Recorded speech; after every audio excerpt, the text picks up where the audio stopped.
It's time to add some vegetation. I added all of the Bougainvilleas that I could see, which include the Bougainvillea tree near the front gate, all over the walls of Isabela's tower, and also on top of the roof on Pepa's tower. I also finished the roof tiles on the kitchen area, which I forgot to finish in the last video. First, I started by adding the lawn. I started with a large plane and added some curves to make the ground look uneven. I covered the plane with a grass texture for now. I'm going to come back and add some 3D grasses, but most of the space will be covered with shrubs, so we will leave it like that for now. I haven't added the background hills and mountains yet because that will increase the rendering time by a lot, so we will add it when we get to that point. Already rendering this house takes like a full day, so I want to finish the front area first. I want to start with the brightest flowers on Casita, and that has to be the flowers near the front gate and the flowers on Isabela's tower. I started with the assumption that it is the same flower. I searched around the internet to find out what kind of flower it might be, and I eventually came across Bougainvilleas. It says Bougainvilleas are very common in Colombia too, along with many other South American countries. I saw a few pictures and they do look like the flowers on Casita. It is a vine tree and they come in several shapes and colors, so I started modeling Bougainvilleas. The actual flowers are really small.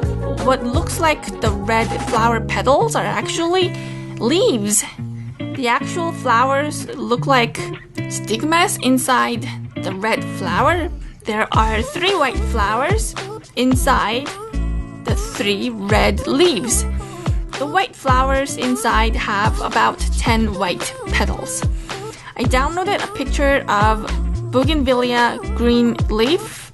I used a particle system to generate many leaves. I added some randomness to the rotation. I created a branch full of leaves.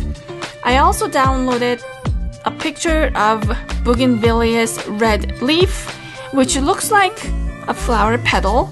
I created what looks like a flower using 3 of these leaves, and then I downloaded the picture of the white flower and then put 3 white flowers inside the red leaves.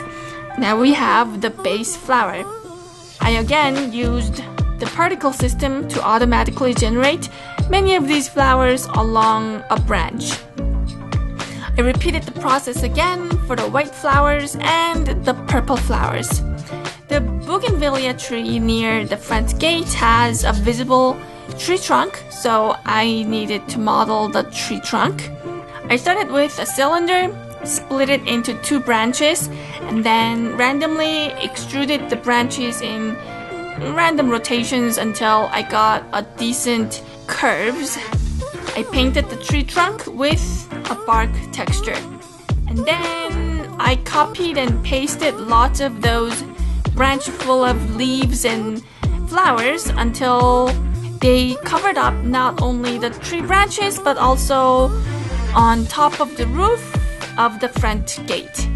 For the flowers on Isabela's tower, I did not create the tree trunk.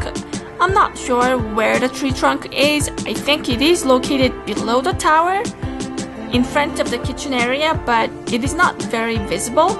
I decided to just ignore the tree trunk. I copied and pasted lots of flowers and leaves.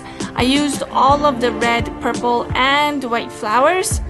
I tried to cover up most part of the front side of Isabela's tower. I also covered up the side as well as a little bit of the kitchen area. Finally, I decorated Pepa's tower as well. I copied and pasted the leaves on top of the roof, and the leaves also hang down beside the right window. I copied and pasted some red bougainvilleas. They are in small clusters, not a huge blossoms like the other two areas. I think the house looks so much better with the plant.